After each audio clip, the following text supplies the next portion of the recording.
Selamat pagi dan salam sejahtera untuk kita semua. Selamat pagi anak-anak kami sekalian. Kali ini kembali kita akan belajar mengenai bahasa Inggris, di mana judul kita, materi kita pada pagi hari ini adalah mengenai prosedur teks.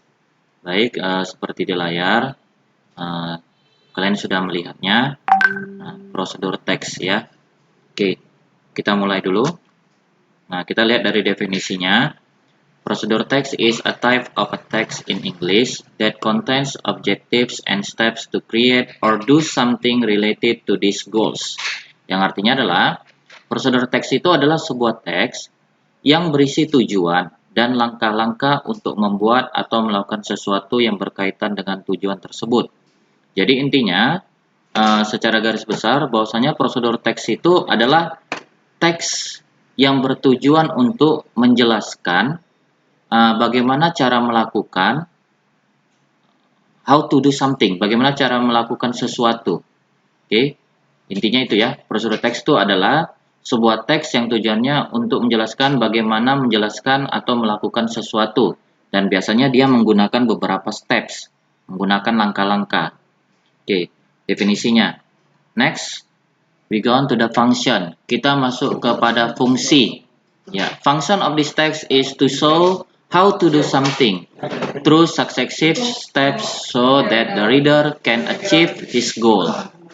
Fungsi dari teks ini adalah untuk menunjukkan bagaimana cara melakukan sesuatu melalui langkah-langkah yang berurutan sehingga pembaca bisa mencapai tujuannya. Jadi fungsi dari teks ini adalah untuk menunjukkan bagaimana cara melakukan sesuatu melalui langkah-langkah yang berurutan sehingga pembaca bisa mencapai tujuannya. Kata kuncinya di sini adalah bahwasanya teks prosedur ini dia menggunakan langkah-langkah yang saling berurutan. Jadi nggak langsung misalnya cara membuat nasi goreng. Cara membuat nasi goreng. Pertama, siapkan nasi. Jangan langsung tiba-tiba udah selesai aja gitu. Jadi ada langkah-langkahnya. First, awalnya, bahan-bahannya, cara membuatnya, lalu kemudian hasilnya gitu. Jadi dia sifatnya berurutan. Baik, selanjutnya. Nah, karakteristik atau ciri-ciri daripada teks prosedur. Di minggu lalu kita sudah belajar mengenai teks naratif, di mana teks naratif itu juga ada ciri-cirinya. Nah, ciri-ciri dari teks prosedur, yang pertama itu dia menggunakan simple present tense. Artinya, dia menggunakan kata kerja pertama, bukan kata kerja kedua. Jadi kalau misalnya pergi, kita buat go, jangan kita buat went. Kalau misalnya beli, kita buat buy, jangan kita buat bought. Intinya dia menggunakan simple present tense. Ya, jadi kata kerjanya itu adalah simple present tense. Selanjutnya, use an imperative sentence. Menggunakan kalimat imperatif. Nah, apa itu kalimat imperatif? Kalimat imperatif itu adalah kalimat perintah. Di sini kalau kalian lihat katanya commands. Ya, commands itu komando atau perintah. Jadi, kalimat yang digunakan dalam teks prosedur itu adalah kalimat imperatif atau kalimat perintah. Ya, karena kan di situ misalnya contoh, kita lihat di sini. Cut into slices, potong menjadi beberapa bagian. Don't mix, jangan mencampurnya gitu. Turn on, hidupkan gitu ya. Jadi dia berupa kalimat perintah. Lanjut, using connective of sequence. Nah, ciri yang ketiga daripada teks prosedur adalah using connective of sequence. Dia menggunakan rentang waktu yang saling berkesinambungan, connective.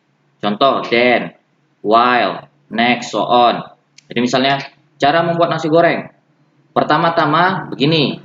Kemudian, selanjutnya, setelah itu, kalau dalam bahasa Indonesia seperti itu dia. Nah, kalau dalam bahasa Inggris kita pakai then, next step, while, and so on gitu.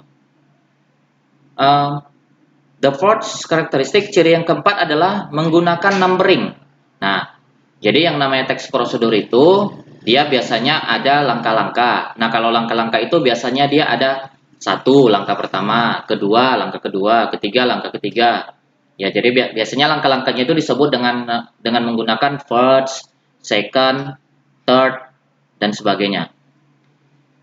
Next, the fifth characteristic, ciri kelima adalah using verb action, menggunakan kata kerja yang menunjukkan aksi.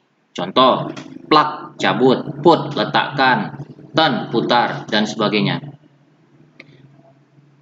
The last one, ciri yang terakhir adalah menggunakan adverb atau kata keterangan. Contohnya slowly, dengan hati-hati, slowly dengan perlahan, carefully dengan hati-hati, dan sebagainya. Nah, biasanya ini adverb yang digunakan adalah adverb yang ly, ya, dimana slow itu kata sifat ini ya, slow ini kata sifat ya yang artinya lambat, ditambah airan ly, ditambah airan ly, dia menjadi adverb. Slow itu kan lambat, ditambah ly dia menjadi dengan lambat. Careful, ya, careful berhati-hati, ditambah airan ly dia menjadi carefully, artinya dengan hati-hati. Jadi kalau misalnya clever, pintar, cleverly dengan pintar, smart, cerdas, smartly dengan cerdas, dan sebagainya.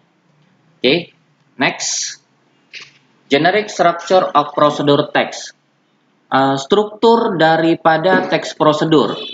Nah, kalau kita perhatikan di sini, nak, struktur daripada teks prosedur itu ada 3 ya. Yang pertama aim atau goal atau tujuan.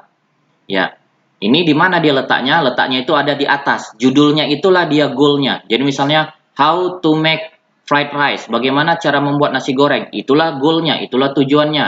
Oke. Next, struktur yang kedua adalah ingredients or materials. Bahan-bahannya, ingredients-nya, materials-nya, bahan-bahannya. Jadi biasanya itu berisi bahan-bahan atau alat-alat yang dibutuhkan untuk membuat sesuatu. Jadi kalau misalnya contohnya itu membuat mie, biasanya ada bahan-bahannya, misalnya egg, onion, vegetable, oil, pepper, and etc. The last one, nah yang terakhir, itu dia menggunakan steps. Ya, steps atau methods ya. Nah, metode berisi cara, metode atau langkah yang dilakukan untuk mencapai tujuan pada teks tersebut. Baik, we go on, kita lanjutkan. Nah, ini adalah example daripada teks prosedur. Ya, kita lihat di sini, nak. Kita perhatikan. How to make fluffy pancake. How to make fluffy pancake ini adalah aim atau goalnya. Lalu ingredients. Ingredients ini bahan-bahannya. Ada di sini eggs, gram sugar, 60 gram, bla bla bla bla. Instructions ini adalah steps atau methods atau langkah-langkahnya tadi. Oke. Nah, inilah dia contoh daripada teks prosedur. Nah, demikian untuk mengenai teks prosedur kali ini. Yang selanjutnya nanti kita akan membahas mengenai present tense, karena seperti kita ketahui salah satu ciri-ciri dari teks prosedur itu adalah menggunakan simple present tense. Nah, untuk tugas kalian, nah ini teksnya ini teksnya nanti akan saya share melalui Classroom ataupun melalui WA. Oke, kalian coba terjemahkan teks prosedur ini. Silakan kirim via WA, boleh langsung aja ke nomor pribadi saya, nanti akan saya buat di sini. Kemudian silahkan kalau yang sudah menggunakan Google Classroom mau kirimnya via email boleh, dari Google Classroom juga boleh. Kalau nanti ada teman-temannya yang tidak punya WA, tidak punya handphone Android dan tidak mengerti cara menggunakan Google Classroom, tolong sampaikan sama mereka, boleh mengirimnya langsung ke sekolah ya. Hari apa aja boleh kecuali hari Minggu karena libur. Oke. Baik. Demikian yang bisa saya sampaikan hari ini. Semoga bermanfaat. Terima kasih. See you next week.